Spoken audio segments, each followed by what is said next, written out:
Okay, so welcome everybody. I think we'll go ahead and get started and people join as we're going. That's fine.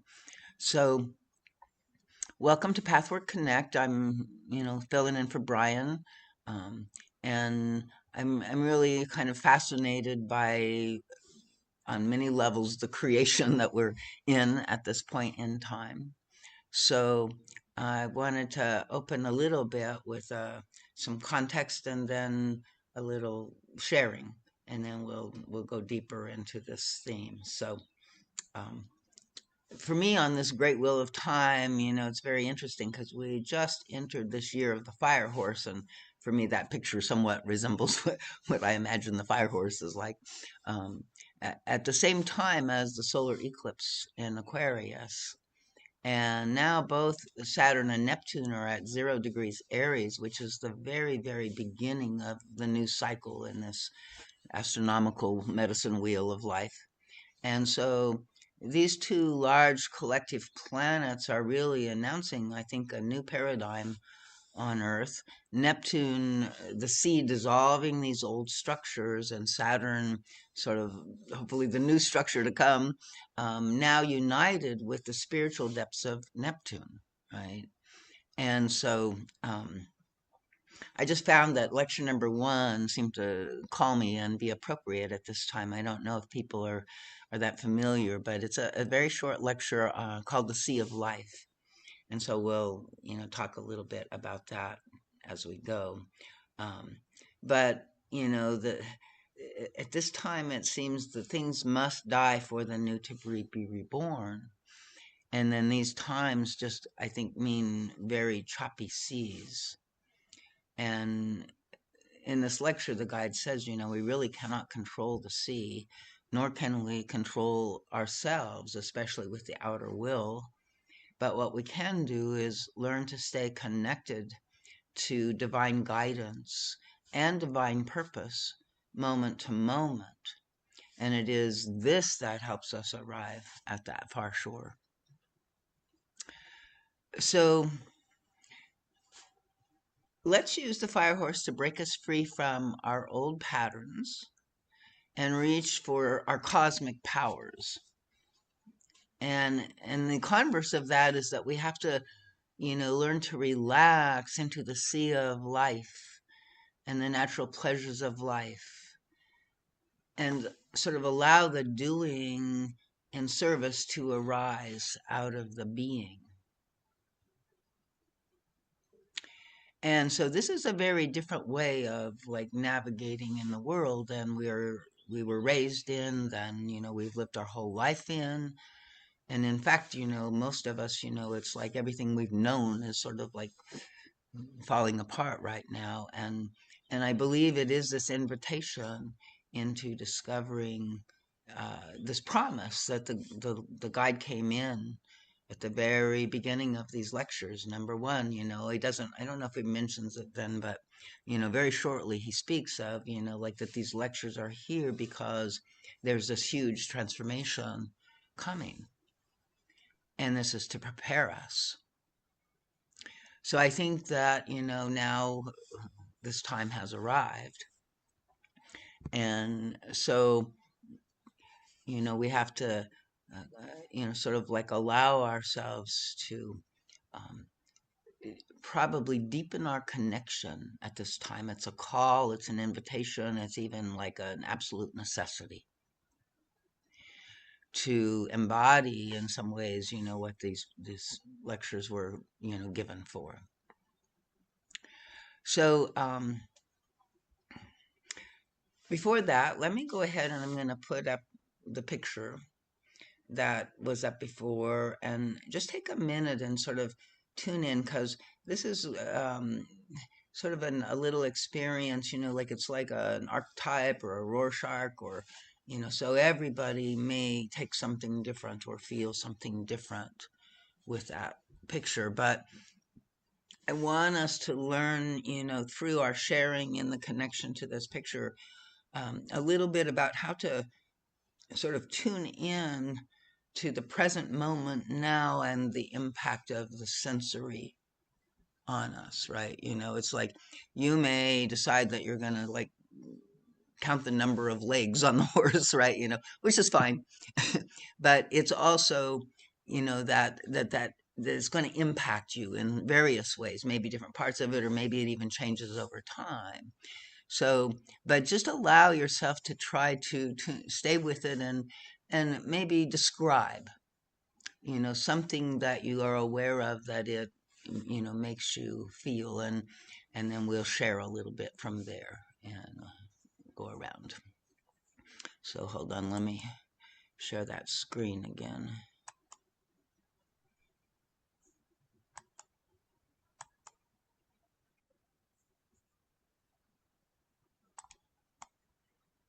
Can everybody see that? Mhm.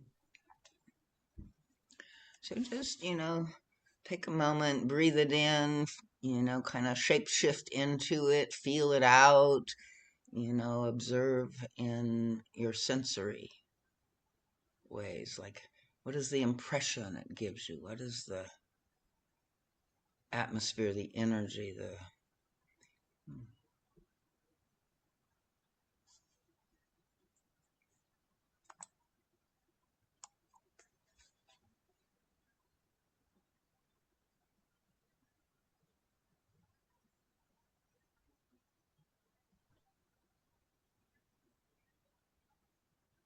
what stands out to you, what feels striking or kind of calls your interest, most attracts you or repulses you, or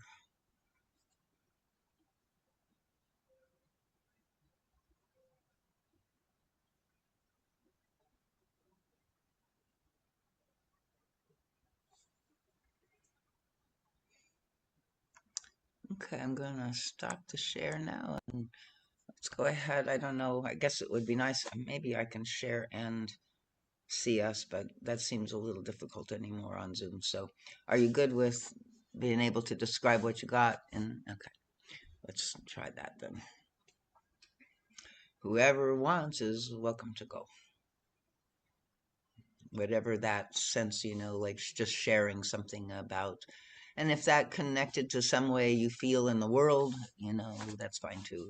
It's like anything that you feel like you need to share to get here, about you and your life, is also okay. We're a small group, so it can take a little time to.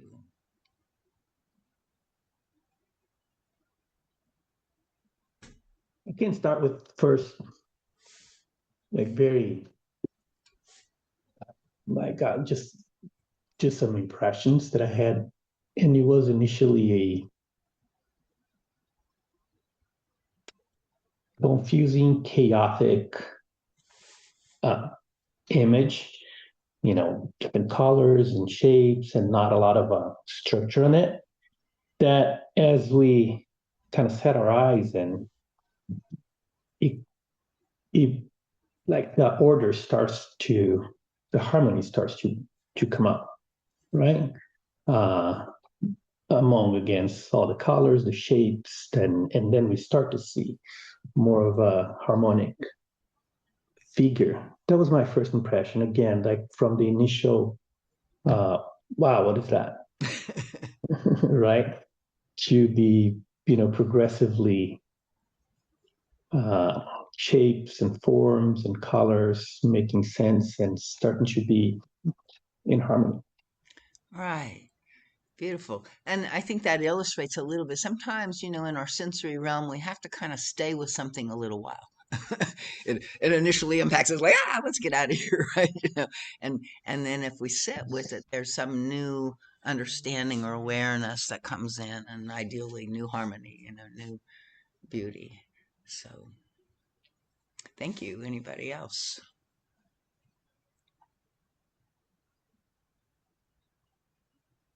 Yeah,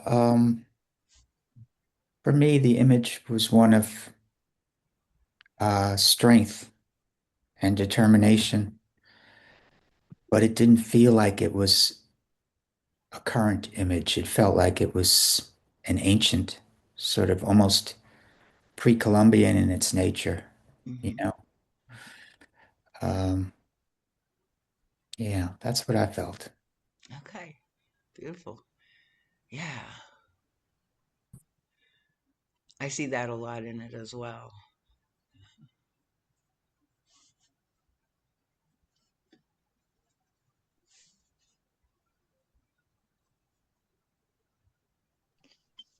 So um, I felt like, as Silvio had said about the initial burst of color, and I didn't. I was trying to arrive here, so I didn't have a chance to see it very much in the beginning. But on a closer look, uh, I was trying to like put it together and see what it was, trying to mm, make sense of it, and and um, it was only later that I noticed there's a planet in the background, and um, and that the figure on what appears to be a horse doesn't have his leg isn't completed. That was a little disturbing. And the part that I liked the most, besides the color, was in the center. There's like all these streams of color, and I never did quite get it to come together and make sense completely, but there it is. Good. Thank you. Yeah.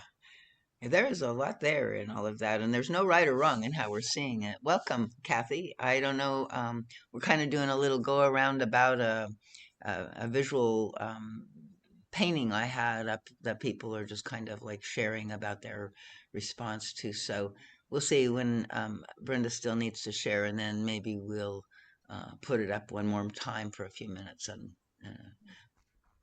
here comes, oh, two Kathys. Okay, so did you hear me on that? What I said, Kathy?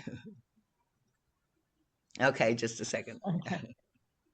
Um, so initially I just saw the colors, and then I noticed the figure, which looked like an American Indian to me, but then he had this crown like Statue of Liberty, and the planet looked like Saturn, and they pretty disconnected, all of those three images that I identified, but it all came together in the color somehow. So there was a harmony in the apparently disconnected. Right. So good. So yeah, so like kind of like it's like more an impressionistic thing, and so when the mind looks at it, it may not be able to like completely make sense out of it from that perspective. Let me ask one more thing, like, or just tune in and notice inside of yourself, how did it make you feel? And while you're tuning into that, I'm going to put it up one more time so that Kathy can join us. Kathy, we're having a little go around and sharing, but it was based on uh, a share that I had done of a picture that people were responding to. So I'll put the picture up one more time, and we'll just do a few seconds of it, but hopefully it'll help you ground into it and can join us then.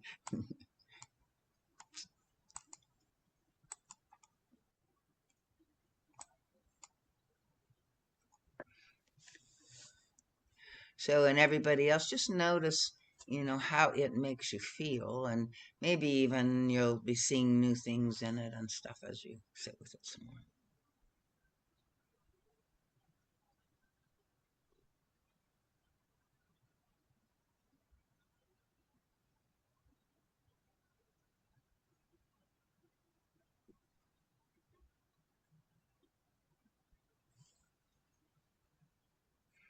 Okay, so I'll stop the share again. And Kathy, if you want to say something, that's great. Hi, thanks for the welcome. And sorry, I was having tech difficulties. I'm normally not on my phone. So um, thanks for also re-showing that piece of artwork. Um, yeah, I definitely connect with how vibrant it is, how it's so alive, it's moving, it's color blends that are gentle, but like also fit perfectly together as like counterpoints, and the way that the lines work with one another and flow is just it's quite alive, is the way that I feel when I see it, vibrant and alive. So Great. yeah. And hi everybody, nice to be here with you all. Yeah. And so does anybody else want to add like how it impacts, or anything more that you said? Yeah, interesting that you asked, how did we feel? And connecting also with what Sandy said, and it's like trying to make sense because that's what I, try to do as well. But it's funny because it's almost as if the artist kind of tries to avoid us to try to make sense. It's like using your rational mind to try to define what is it, so we can almost like forcibly being led to use impressions and feelings and the other senses to kind of try to interpret anything.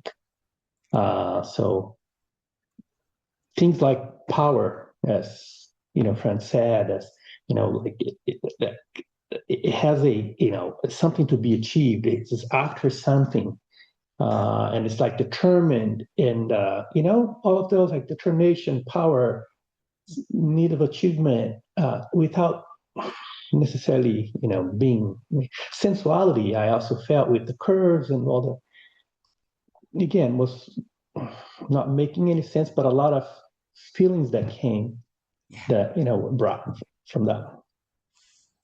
Excellent. Yeah, good. So anybody else want to add anything to how it made them feel or the impression they had from it? Some people spoke to that more than others, so it's fine if you don't want to add anything. Well, I don't know if this is because it's reflecting our times or I'm reflecting our times, but it felt pretty chaotic to me, and reflecting the chaos that I think we're living in right now. And but like I said before, the colors and something somehow brought the chaos together in some way. So maybe it's like um, looking at the world from a more spiritual point of view, or uh, getting a little back from, seeing it in your face. You can see that the patterns fit together and maybe there's some meaning to it. Right, right. So it's like, in a way, like life is like the same Rorschach, it's like we're trying to tune in, to sense, to comprehend, to navigate, and the guide is saying, like in that lecture on the Sea of Life, that, we can't just think about it. That navigation is a connection to both our higher self and also our little boat, so that we can feel the waves and navigate, sort of intuitively or instinctually in a way.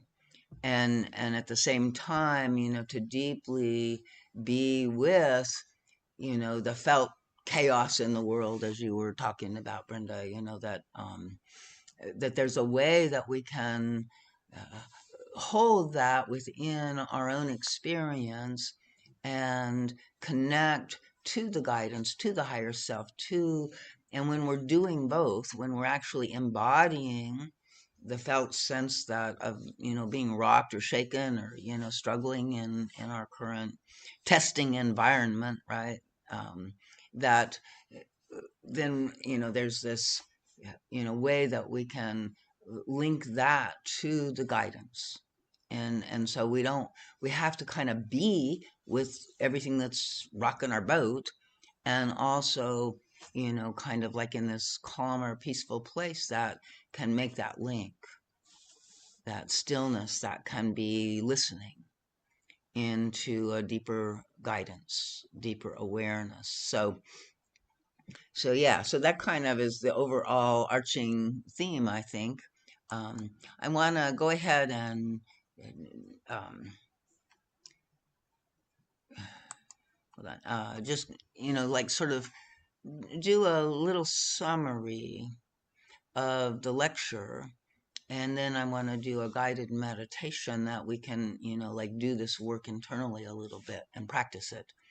And, we'll also, of course, leave the link open after the event for a little while for people to hang out together. But let's go to the overview. So the Sea of Life is lecture number 1 of the Pathwork. And it was actually, the date of that lecture is March 11, 1957. So it's kind of early spring again, like what, 51 years ago, it's a ways. So 70, I don't know. I'm not good with math. Anybody can figure it if they want. But, it's like it seems sort of resonant. We're here at 2026. This is 57. We're in March. So very, very tight kind of time frame. And this is sort of the date that the guide first began these transmissions. And as I mentioned before, it was for the stated purpose of helping us prepare for this time that he was prophesying back there was coming, of a great transformation, a great transition. And so I think that's basically, the times that we're in. And so it behooves us to kind of try to take a deeper dive into how to work with these times. So the boat metaphor is there, right? So your life is a vessel on a vast sea. And, we have a lot we don't know, a lot we can't control, like, but the mind likes to kind of pretend or, feel like it's got something to say. But where we have our most, capacity is in steering, and just navigating. So while we can't control the storms or the tides of the sea of life, we have divine help to learn how to steer the boat well, our boat, your boat, so like that's an important idea, right? Like without the divine help, we're kind of alone and lost in all of this chaos and rocking and shaking. So it's also this deeper invitation to me then, like, like the challenges of this time are sort of in a way driving us deeper and closer to this answer that the guide was trying to bring. Darlene, Uh-huh. is there a screen, an outline screen you were meaning to share, or are you just kind of sharing I it with can us? I can share this, but I just find that when with the recording, it Okay. doesn't do so well, and Okay. it's mostly my notes. Does it people would prefer to also see what I'm No, I was referring just to? curious if you were intending to share a screen and just forgot to Had do forgot, right? it. That's all. Okay. Okay. So if everybody can follow me, okay, I think this makes up for a better recording presentation. So, so yeah, and so then there's this active consciousness, which is this sort of the next kind of bullet point, which is needed to sustain happiness and navigate effectively. Then, in order to do that, we must be constantly conscious of the desire to put life and our life and our gifts, to spiritual use. And so, tune in and see. I think many, many people that are drawn to this path, are also drawn to service and want in some way to, share. And we're all at different places where, we're still, you know, just trying to keep our heads above water. We may not be the person that's supposed to go, grab another something, to help. But there's this way that we really are, um, whether you're just, working to keep your own head above water. The idea is that, you want to dedicate, your life to this connection, to this larger, you know, divine place of connection. And so that's part of what he's saying here, and to be constantly conscious, um, I don't know that anybody is ever constantly conscious of any one thing, but if it can, be a part of the, kind of substrata of your life, it's held in, a deeper layer of your being, even when you're not consciously conscious. And then it also would, require of us a checking in, like a daily review, only even more, like the guide recommends in the meditation lecture, that we, don't use a particular form of meditation, but that we sit with what is within us, in a daily basis, right? And so we'll explore a little bit of a process that I recommend for people in doing this. So again, this doesn't mean that we constantly feel that desire, but that we are really constantly working with whatever is within us moment to moment, because we're aligned with that desire, right? And so it's not like we're trying to hold a space of, connection, but we're working with the awareness of our disconnection. And that in itself is being aligned within that desire. So, reciprocity with the divine. The guide emphasizes that many people approach God with demands rather than a willingness to contribute to the divine order. Guidance and special help are most available to those who seek to disentangle the knots of their soul and serve a greater plan. So this is basically what we were saying above. And then again, the lecture sets the stage for the larger Pathwork philosophy, that our life is a purposeful journey of purification and development, moving from isolation toward a state of unity and divine flow. Right? And the storms and challenges of life are the tests. Now, I think we could say that right now we're in this kind of collective, test, right? It's like we've had our own personal tests. We've gone through, challenges. Every one of us have had, wounds and depths of, life experience that was difficult, that we've navigated through. And, now kind of what's happening in the whole collective, right, is that, a lot is being shaken, a lot is being challenged. And so I think we can just trust that it's, like, again, a larger of the same humanity is being tested now. Was somebody saying something? Okay, so for a person who strives toward a higher spiritual awareness, it's extremely difficult often to know how to behave when such tests come along. For the dark forces know only too well how to make untruth appear as truth, truth as untruth, good as evil, evil as good.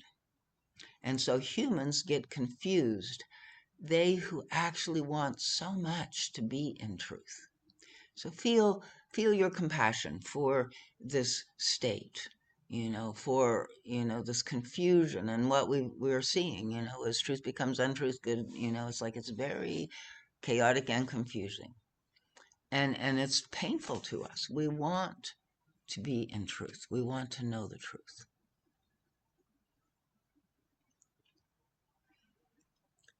And so you can know what to do or not to do to contribute your energy to the service of the good only when you go on a path such as this. It's very complex and difficult unless you're doing this kind of deep understanding work. And then you learn the discipline to go into your inner stillness at any time, especially when the wild storms are raging, and make contact with God and His divine spirits. Then you can open yourself to the inspiration of truth by observing yourself with all your faults, conquering all resistance. So, I think I kind of bolded that line, this way to go into our inner stillness. He says discipline, willingness, intentionality, some way in which we practice going into a state of presence within ourselves. And we'll talk about this a little more later in inner stillness, where, uh, we can kind of ground into a deeper ground of being. Because, when we're shaken and we're, trying to navigate without that kind of centered presence within us, it's very difficult. And often we end up in reaction rather in response. And so, we're trying to, develop a practice really that can kind of build a muscle for us, where we can make this connection. And the guide has that lecture on, the three meditation with three voices. I think it's also called the process of meditation, but in some ways this is similar. This is using our levels of consciousness to connect and be present and inside of ourselves, and that will help us center into this new grounding. So if you work on this continuously until you slowly acquire mastery in it, you can penetrate not only into your own truth, but can then find at times of trial, in difficult situations, the core of truth. And then you can scatter the clouds. Then you can untangle the balls of threads, knot by knot. So, and, to me, then, we might be present enough in the situation to, in our, connection with divine guidance, be able to offer in service something that we have within us.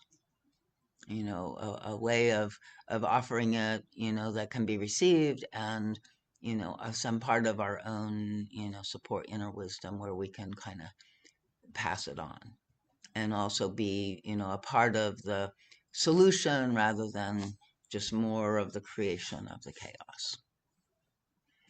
And so since, they're looking more and more, even in quantum physics, about how, so much of what we're experiencing is, like first in our consciousness and then expressed into what we understand as the physical world.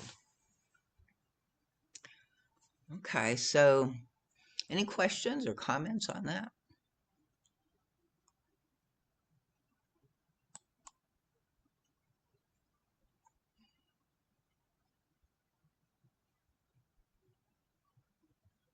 Yep, you're muted, Brenda. No? Okay, you were talking to someone else? Well, I wasn't sure I wanted to say anything, but I'll say something. So this is kind of like a reaction to what you said at the beginning about the planets being aligned and Neptune and this. Uh-huh. So I guess I don't see that. I don't necessarily. So, this guide lecture was like 65 years ago or something like that. So it's like, I think that transformation may be possible and it's going to happen, but I have no idea when. Oh yeah, no, we're And not saying in we're Jesus's saying this is the time, call now to wake up big time. It's not we well, haven't happened yeah, yet, but this is the I'm strongest. just, yeah, Yeah. I was just going to say in Jesus's time, the people were convinced that he's Yeah. going to be coming back in their lifetime. So I think we have to accept, to me, that this may not happen in our lifetimes, in our children's lifetime, in our grandchildren's lifetime. We have no idea, and but we work towards it in our own ways, Right. um, And there are many new without beginnings. any knowing, without Right. any. Right. And, I was So talking about those planets destructuring a current reality, right? But that doesn't mean that we're going to automatically awaken in the, divine realms, right? It's like, no, there are many, every year we have a new cycle. We're coming into, new cycles every year. And there's even every day is a new beginning. Right. And so, I don't know what kind of new beginning this is. I'm just saying that, yeah, there's undergoing a dissolution of what we have known, and therefore something new is going to have to spring up, whether it is the newness of, ultimate divine consciousness, I don't know, but I do know that our task is to become that Christ, right? We are the second coming of Christ. And so that is, and for us and for all our brothers and sisters, it's like, and those that are seeking in this path, right? It's to awaken that aspect of our being that's already within us. It's not like we have to add it to us. It's like we have to uncover what's blocking it within us. And so, and the more each one of us do that, the more for our own unique spiritual journey, there is peace and happiness and, good navigation to that other shore individually. And also the more that we can contribute in a spirit of service to the larger totality. So yeah, but you're exactly right. I guess I, was not clear in how I was misrepresenting that. Yeah. But so I definitely see that. I've been on the path for quite a long time, almost 40 years already. So, but I find that my practice and my commitment has deepened recently. Beautiful. That may be due to planetary energies or just the fact that I'm getting older, or whatever combination of reasons that's come in. Um, and I've also, I'm doing a little personal sharing. Is that okay right now? Okay. So I've also been very interested in different forms of not medication, meditation, and especially Taoism and the Sea of Life, that lecture, which I remember very well, and the Taoist principle of being in the flow of life. And water is a big symbol in Taoism also. So it's like you don't want to fight against the currents. You want to be able to navigate in an easy way with with the currents. And so I kind of hold like those practices like they go together, but the deep introspection of pathwork, and then kind of being easy and accepting of life. Yes, and easy and accepting of what arises in us in response to life, right? And Yeah, that becomes that's this all of it. deep inner process to me of, like connecting to that, support for the navigation in choppy waters, right? But yeah, so that's a good segue. I do want to offer a kind of meditation. It's obviously not going to be the kind that you're familiar with, but I think it holds a similar potentiality of, what the guide is recommending here, that we just really stay present in a heartfelt way, in an easy way, as you would say, to what arises within us as we go through these difficult, challenging times, to stay in the flow. If we tense up, then, or try to fight or struggle, or like you say, swim upstream or whatever, it's like, so we're trying to learn to relax back into it, even in the midst of, a choppy water. And then to also notice inside, it's not just what's outside, the ocean is choppy, but what's happening that's awakening inside of us, like, are we in fear, are we, in grief, in anger, and all of those feelings are, definitely, part of the clearing and the releasing, and then, the deepening into that connection to the divine support and grace.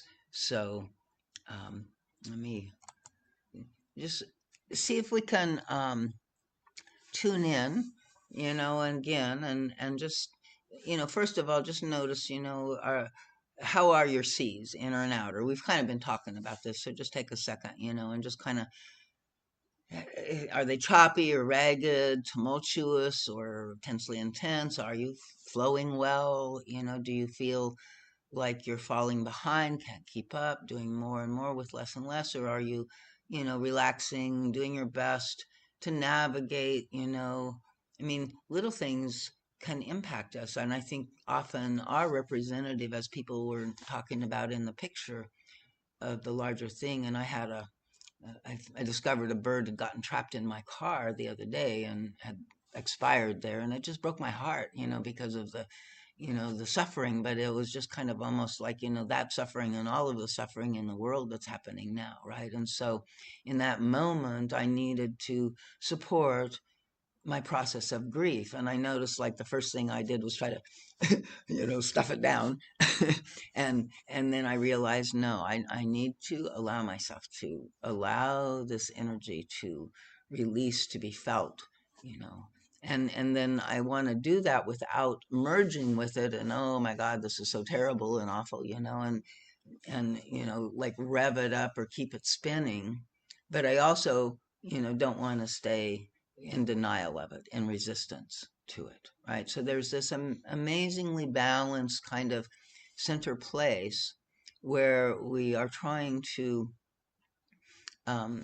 ground into what is with us, and then that becomes the channel towards where the higher self can connect with the places in our system that are affected, are impacted in strong ways, perhaps. So that's kind of an overview. Um,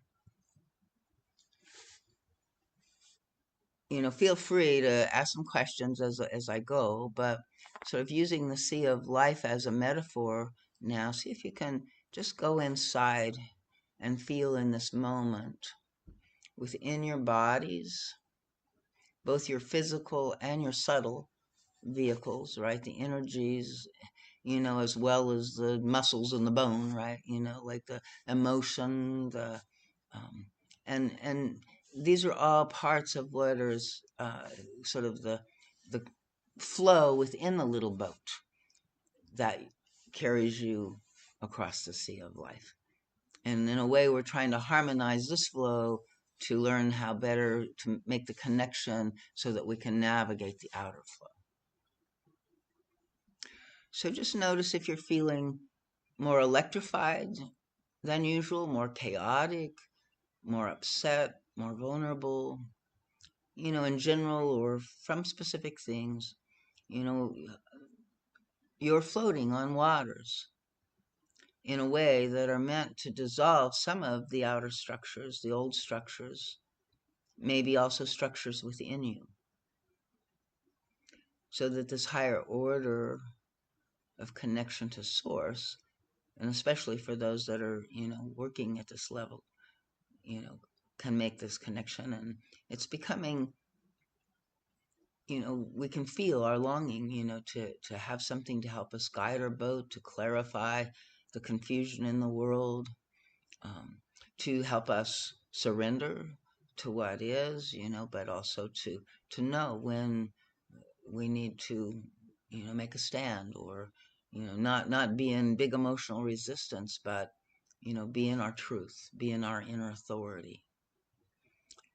And so these are, difficult things to really know exactly how to go forward.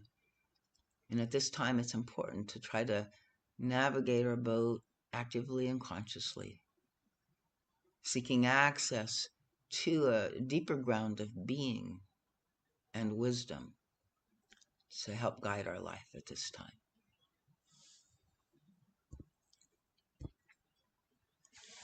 So take a minute and just focus on the inner atmosphere, your own inner weather patterns. And to do this, you have to kind of bring your awareness from your thoughts to your feelings. Thoughts are in the past and in the future. All of our senses and our feelings and our direct experience are coming here now. So just notice in your body states of contraction or pressure or heaviness. Notice if, what you might identify as grief or anger, agitation, inflammation.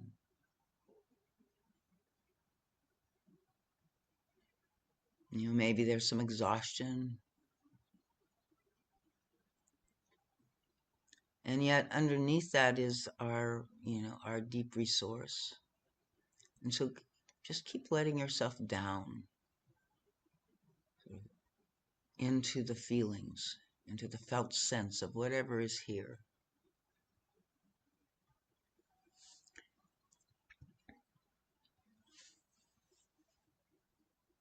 Feel the whole of life's impact, your unique experience from your unique place.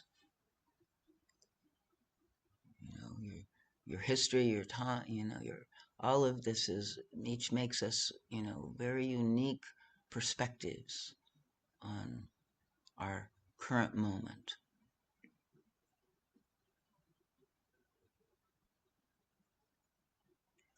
As we witness what is passing around us, we notice how it feels within us.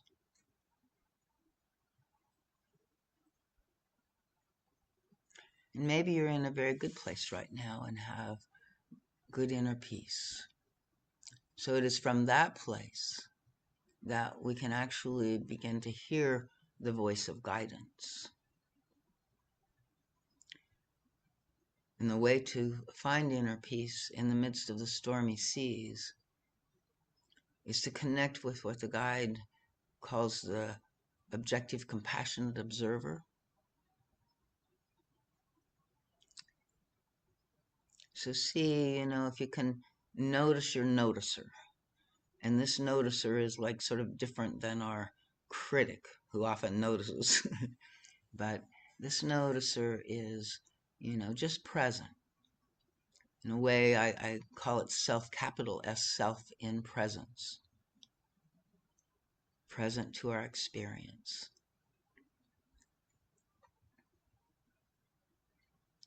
Fully here now, and not removed by thinking about it, but rather just sitting within it. Whatever is there, see if you can bring your own awareness,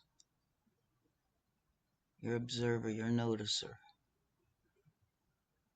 with compassion and curiosity to whatever you find.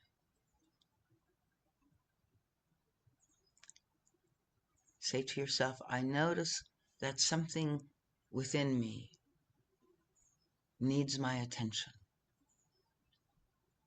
And this is experienced by, what the guide called, I love his word disharmony. If you notice anything that feels disharmonious, that's like an inner part of you looking for, needing something. And oftentimes we look outside of ourselves, but in fact, it's like it needs our attention.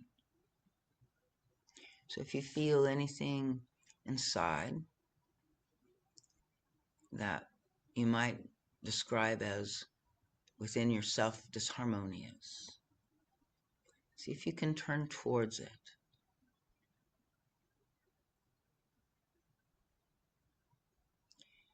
Whatever is not in peace and harmony needs our attending, needs our attention. This attending actually is what creates the channel for spirit to act in connection with our need. So our conscious presence becomes the connection between the need and the source.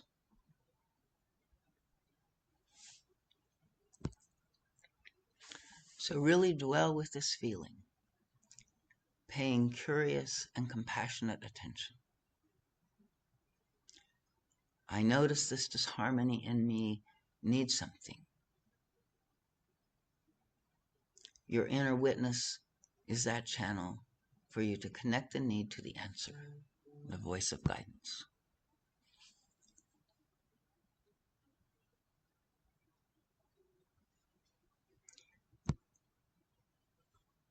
So notice as you go into your body, following your breath, just being aware of whatever you find there. It's not good or bad, right or wrong. It simply is. So again, see if you can be with it.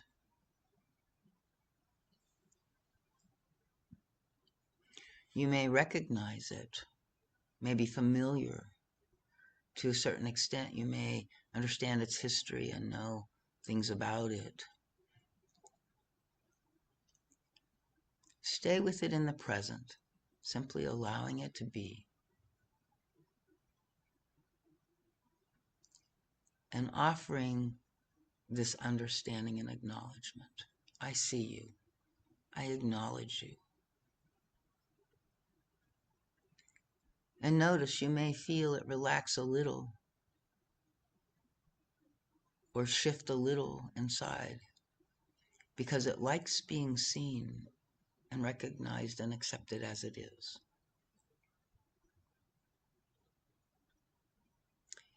And from that little relaxation, and we have many unconscious tensions and holdings, we can drop a little deeper, a little closer to that ground of being within us.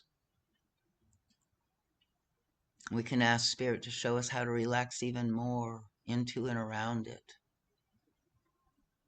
releasing any holding on or holding back so we can let down into a deeper ground of being.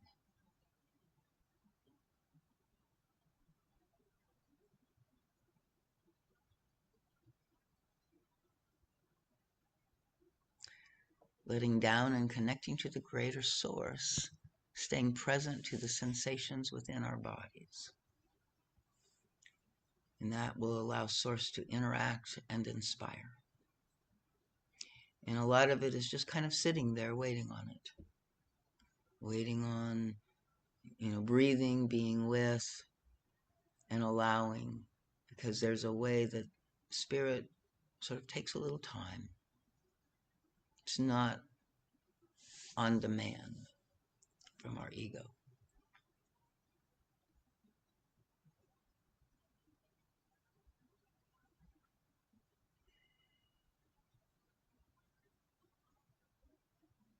So the guide says, if you work on this continuously until you slowly acquire mastery in it, you can penetrate not only into your own truth, but can then find at times of trial and difficult situations the core of truth. Then you can scatter the clouds. You can untangle the ball of threads knot by knot.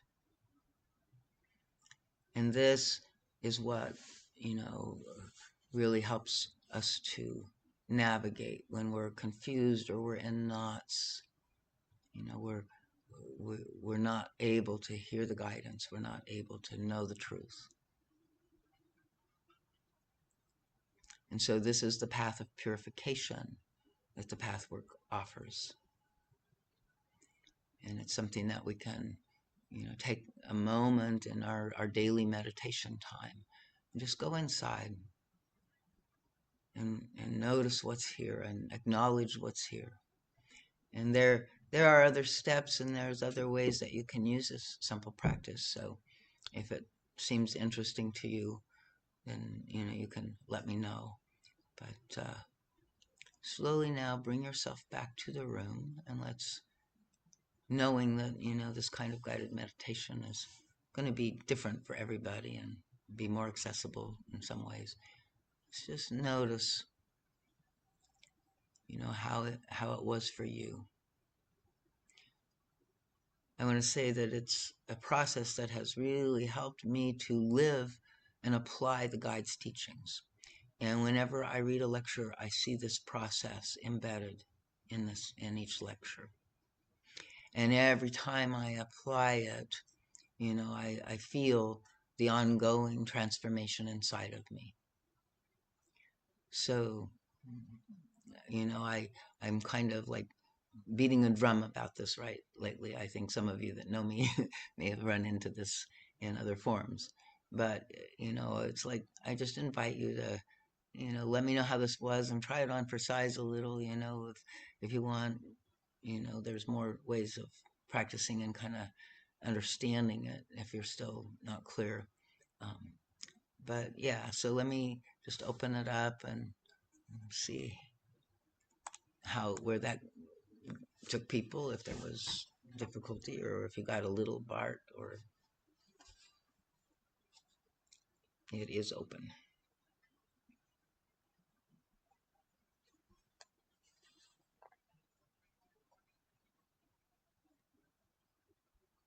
Uh, what what came up for me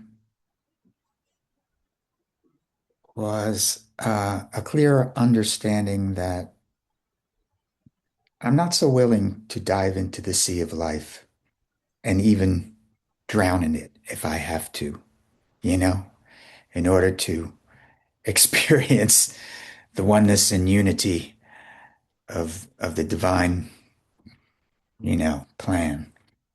Uh, I've always been someone who feels like he needs to outsmart the sea of life in order to prosper in it.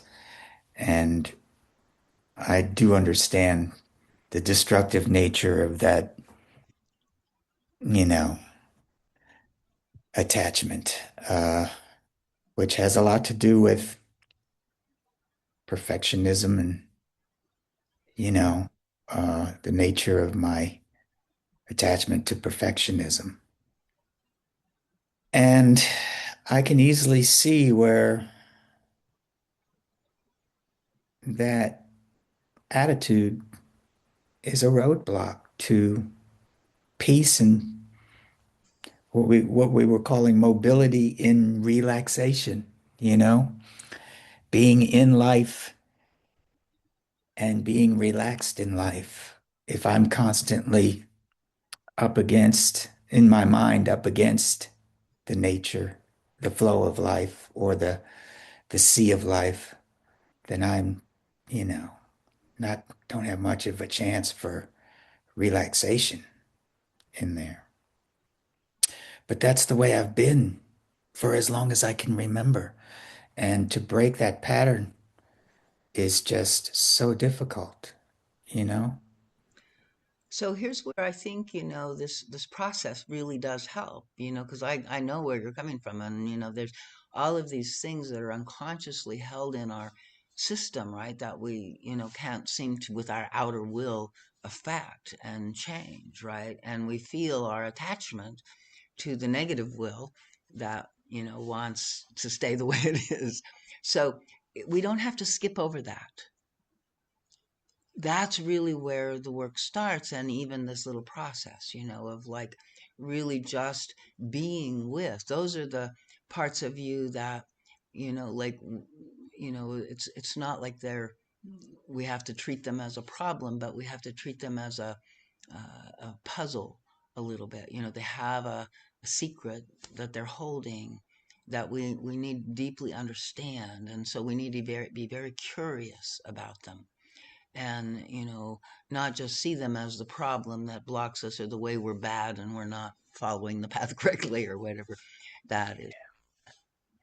You know, And it's funny. The first weekend that I showed up for the Pathwork Transformation Program, we did that exercise where you got your boat and you went to the big box full of figurines and such, and you picked all the people or figurines or animals or whatever that you wanted in your boat with you, you know? And I picked the fox and I put the fox in the center of the boat. And of course, one of the helpers said, "Well, what's the fox all about?" And I said, "I guess I'm the fox." And they were like, "What do you mean?" And I was like, "Well, I'm the guy who needs to outsmart everybody, in order to keep the boat floating." That was that was something, to be honest with you. That was a moment. yeah, amazing, yeah. And then that's the part that, you know you want to be really who is this fox and why does he feel like he needs to be, so in control, or whatever is there, right? And deeply befriend this fox, or at least acknowledge, that this fox makes total sense why this fox is there. Something in your experience, led you to understand that that's the way that, you had to be in life, right? To manage. And so we can have deep compassion and understanding and not resist the fox in us, but simply acknowledge that fox. And interestingly, it is in that energetic thing where we're not kind of in a, loggerheads or resisting or fighting with what is within us, that these things seem to somehow surrender a little more and allow something new to come forth. So it's a very receptive kind of process where the outer ego will is not doing much other than deeply just acknowledging what is within us with compassion, curiosity, and openness, which is the objective, compassionate witness position, Yeah. right? Yeah. Yeah. And then, like I get, it's been with you all your life, and so we don't want to go in trying to get rid of it, that that doesn't allow its own, in some ways it will transform on its own if Mm. it no longer feels corrected, resisted, opposed. I mean, I guess when I was a very young boy, my environment was so competitive that I felt like, I had to Exactly. outsmart everybody in order to survive. Absolutely. Yeah. So honor that part, like thank it for, and then, but then realize also, like the guide talks about how, there's survival, there's pleasure in the difficulty, but there's also a consequence, you know. Sure. And so then, we have to kind of, see both sides of it. So wow, that was brilliant. I'm so glad I did that. And how does it cost me now? Yeah. And then also going in and holding that part that, is feeling the consequence and acknowledging it as well. Uh, So great. Thank you, Frank. mhm. Mm, so, so anybody else, is this resonating? How are we doing? Okay. Yeah, I Yeah. noticed. Go ahead. Please go ahead, Kathy. Okay. Yeah, I noticed the part of me that came up that just feels like she needs to be well provisioned in advance of any type of, we'll call it the life storm. And I just noticed that, and it's like, it's a really fearful part that just feels like, okay, well, I have to get everything ready ahead of time for when things inevitably,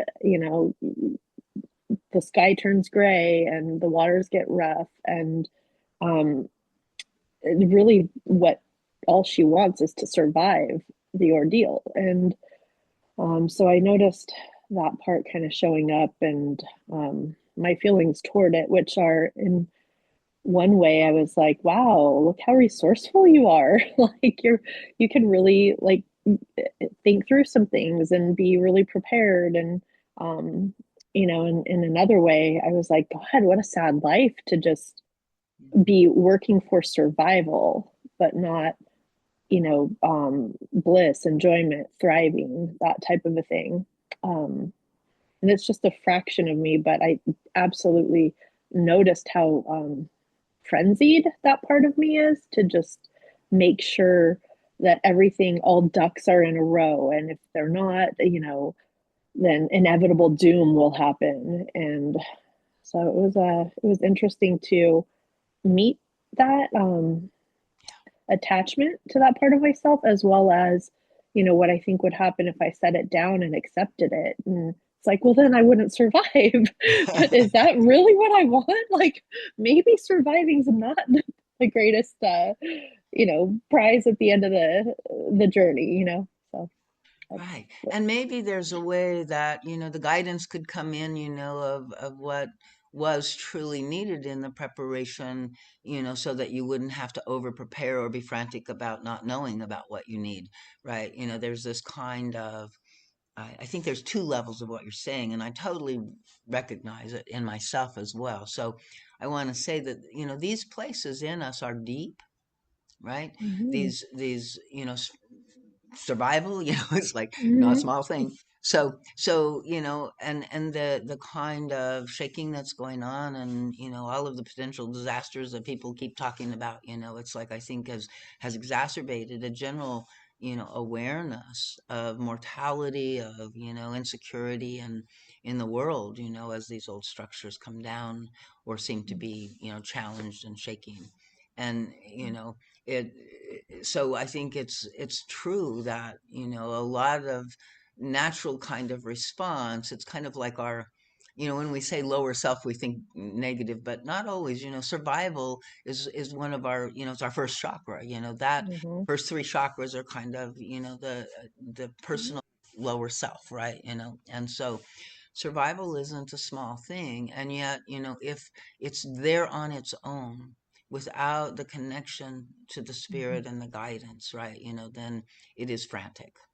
Mhm. And so it's kind of like, when I feel that in me, it feels like, yeah, going to sit with that a lot. And also just the question in my higher self, you know, is like, and how do I strengthen faith? How do I, deepen my faith in this journey? And some of it has come over my years of time, going through a few other times of shaking, right? And coming out the other side, right? Yeah. Right, but it's always scary. So it's not like about trying to separate out of the fear. It's Mhm. about like learning to acknowledge the parts of us that are scared, and as we come in there and be with them, they don't feel scared alone so much. And then as that part of us that can do that makes that connection, and then makes that connection link to the higher self, there's a way that that can bring down more of the presence of the guidance, of the knowing, of the knowledge, of the presence of something beyond our you know human self, right? Mhm. So, but exactly, that's just for me something that I just have to realize. Okay, there's that prepper mode again. And most of the time I allow myself to do what I feel like I need to do, right? But I also know, in another part of me, that there's no way I know what I need to do at this point. Mhm. And I am praying, I am seeking that contact, I am, asking, for, the help to navigate again, Mhm. and moment to moment, as well as, and that's where it's hard, when we project our fears way out into the future, it's like there's no way. So this is why it also helps to stay just in the present, here now. Are we okay? Yeah. And Like, I was gonna say thanks for sharing about yeah, yourself too. Appreciate it. yeah. So Sylvia.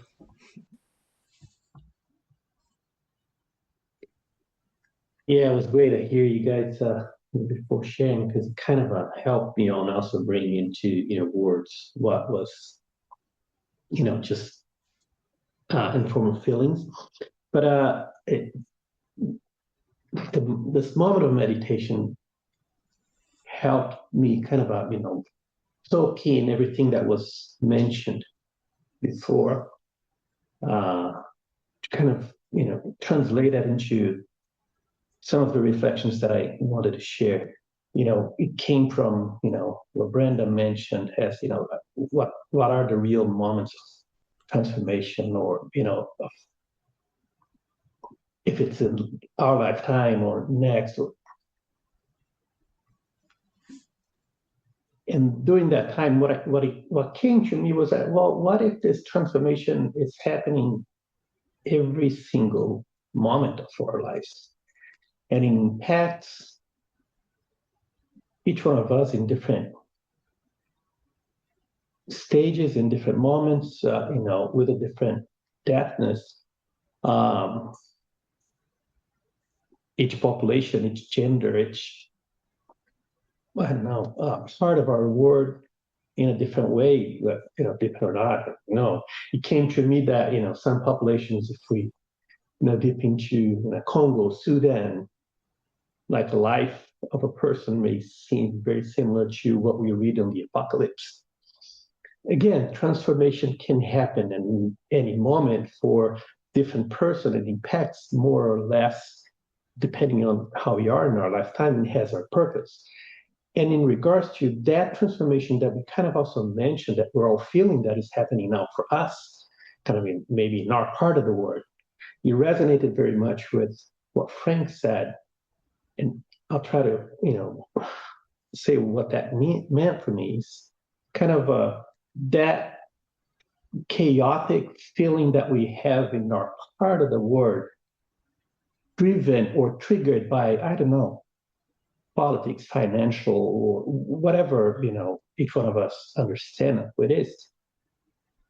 But also came to me in this form, Frank, of each one of us, and that came, to me, is like trying to outsmart each other to survive. Not even as a strategy, but more as that's how we taught that it should be, right? Me too, in my professional life, you're forced, you're awarded when you outsmart people. You have your promotions, your bonuses based on that ability, right? And maybe that moment of the word is kind of inviting me to let that go, let that need to be the smartest, the person who's right and has all of the reasonings to justify your certainty, just to give up that name of navigating together, navigating with each other. Maybe the transformations invited us to like, let's stop trying to do that alone by ourselves. And let's try to, again, give up our certainties, give up our reasonings to just look at each other and say how we can go through this together.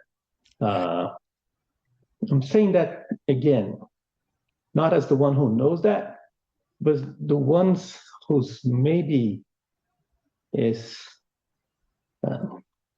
using all of my certainties, all of my reasonings to push that back, push that need to be together back. That's kind of how I felt with the moment. And again, Frank translated it so well into words on, what that may mean. So maybe we're all trying to be the fox.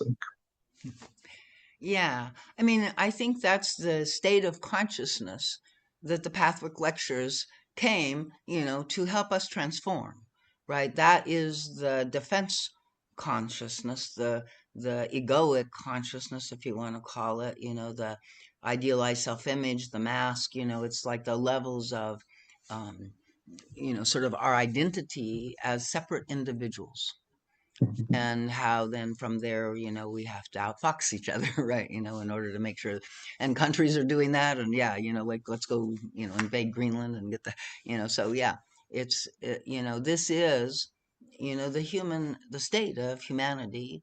It is our state of consciousness now, but there's many of us that do feel the connection, do have a sense, like we don't know, we can't fully embody it even ourselves, but we don't take pleasure in necessarily being on top or winning over each other. We take more pleasure when everybody's happy, when everybody's having a good time, when, we're all in a, good space somehow.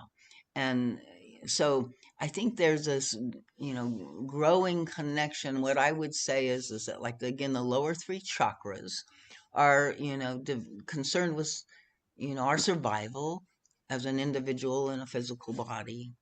And, also, like the pleasure in the second chakra, and the prestige and the esteem in the third chakra, and all of those kind of make us in, like, that's the part of us that lives in duality: right, wrong, good, bad, okay, not okay, pleasure, pain, right? And so all of that we have to kind of somehow shift up into the heart chakra. It's like the heart chakra is where that can, relax, and it's where we start to see well, what Jesus, what Christ was saying, like love your brother as yourself, right? And so we don't feel that necessarily, but this is, I think, the journey that takes us there, and many of us are beginning to feel, a lot of, and we always did, like depending on our level of soul development already, individually, many of us already came here, having this level of compassion and unitive desire, but we also brought in with us, the things that we're working on karmically that block our full embodiment of our higher self. And so a part of what we're doing is meeting then all of these fears, all of these pride, self-will, all of that level of our consciousness. And again, it's not about getting rid of it. It's not about rejecting it because it's bad, or like we have to meet it in this other place that can simply acknowledge that we're a bag of beings. There are many aspects of ourselves, but the higher self, the integrator, is the one that can become the inner authority. And when that kind of steps into the position of inner authority, rather than what most of us still are working with as an inner authority is our idealized self-image, what we should do, how we should be, and then when we're falling short, we're, you know, not happy with ourselves, and so all of this dynamic. And so that's kind of how I see it sometimes is, the inner authority should be the divine self, the God self, to the degree that we can access that.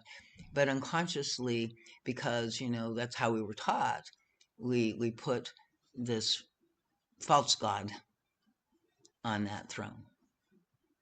And as long as we hear that as an imperative, then we have to kind of wake up and realize that that's a part to be. It's just another part of us that also needs our attention. It needs the help and the integration of this higher capacity of our spiritual self and our connection to the guidance, in order to feel like it can relax again, right? And not have to take charge when we want to. Most of the time, I'm noticing something's going on. Let's breathe and just be with it for a while until we get clear and know what it is from our hearts. And then maybe we receive some inspiration of, what to offer in that situation. And if you can imagine a whole, group of people sort of responding at that level, then I think that's where we're heading. I don't know how long it's going to take for us to get there, but I think that's the direction. So, anybody else? Thank you, Sylvia. Sure, I can add my experience to Frank's and Silvio's and Kathy's, and I don't know, Brenda, if you said this or not. So when we were sitting there, I was listening to your guidance, and I don't know where these realizations come from. I feel very lucky to get any distance to see myself at all, but I kind of had this picture of myself like I'm on a little island of all my worries and all the concerns that I have that are so small. Like, I won't go into them, I guess. There's many, many, many of them. And see if you can just love and acknowledge all of that too. It's like yeah, I hear the well, judger in you coming in. yeah, it's it's I don't know if I'll have to work at that, but Yeah. I had this sense that I was like I'm kind of protecting that, and I don't want to relax, and I don't want to Good. expand, and I don't want just leave me alone. I'm doing fine. It took a lot of work to get here and construct this ridiculous mess. And Great. That's the part And to just, like be appreciative of too. It's like if you fully, that's, like it's asking, it's telling you what it needs. So see if you can, like acknowledge it on okay, that level. Yeah. okay, yeah, um, yeah, yeah. There are a lot of things that people said um, that were kind of provocative, and I was thinking, I don't know, remember who said this about uh, like um, maybe it was Kathy, maybe it was you, about wanting to like striving for this um, situation in the outer world, and then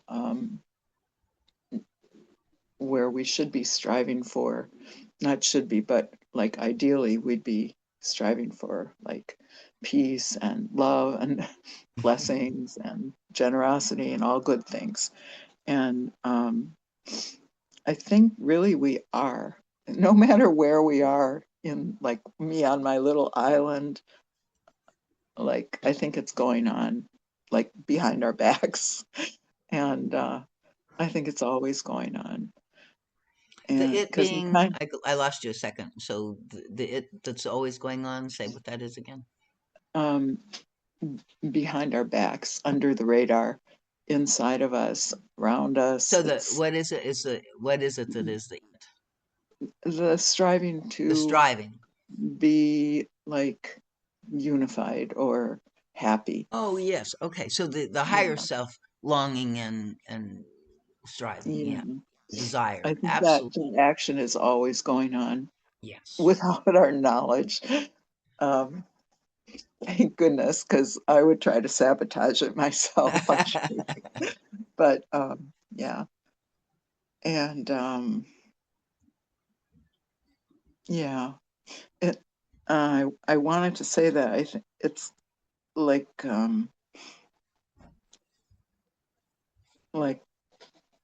like I definitely have a lot of fox in me. You wouldn't know it, but I think I do. And um, it's kind of like I think I'm always trying to outsmart myself. It's not, I'm not trying to outsmart. I don't think I can outsmart anybody else, but yeah, it's the problem is with me.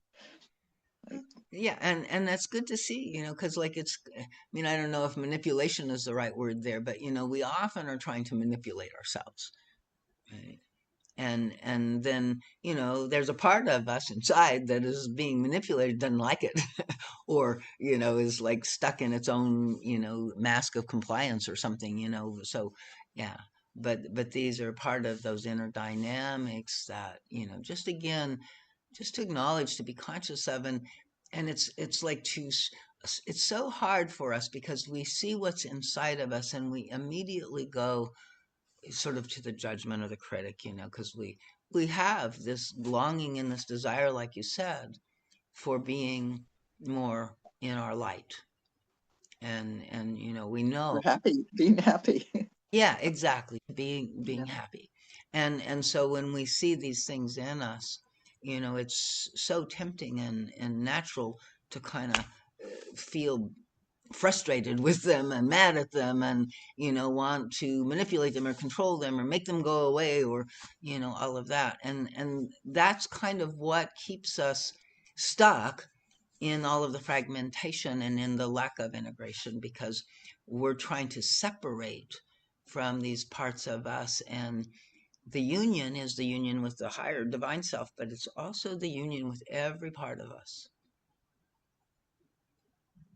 So it's this embracing again of everything that we meet.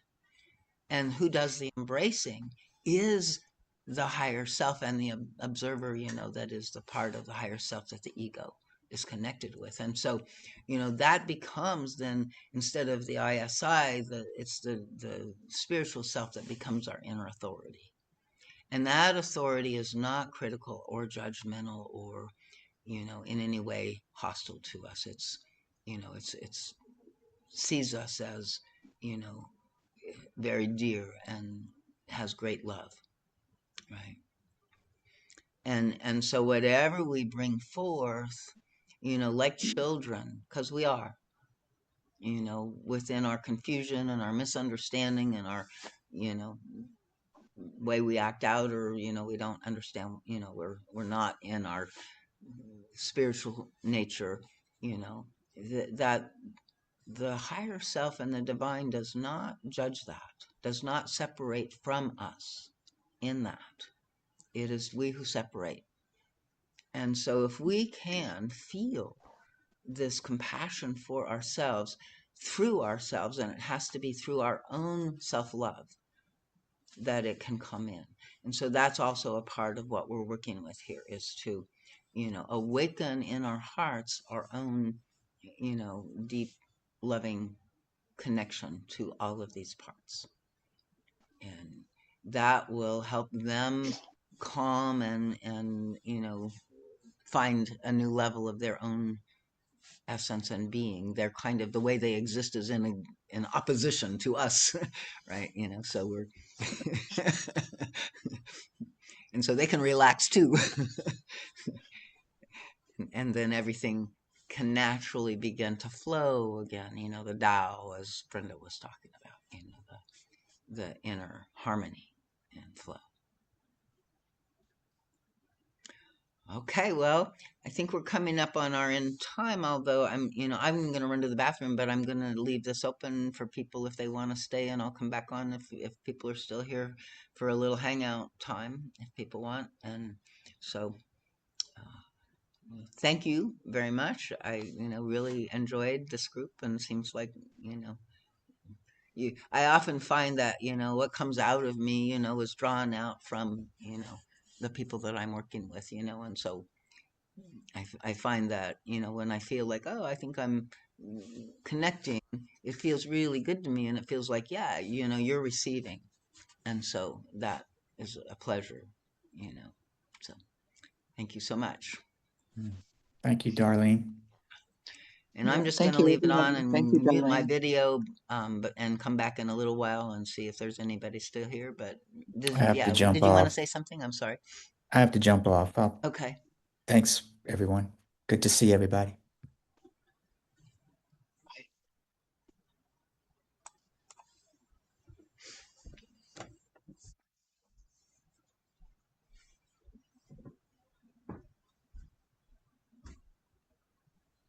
Well, just want to say, have a good month, and be compassionate to yourself and everybody else.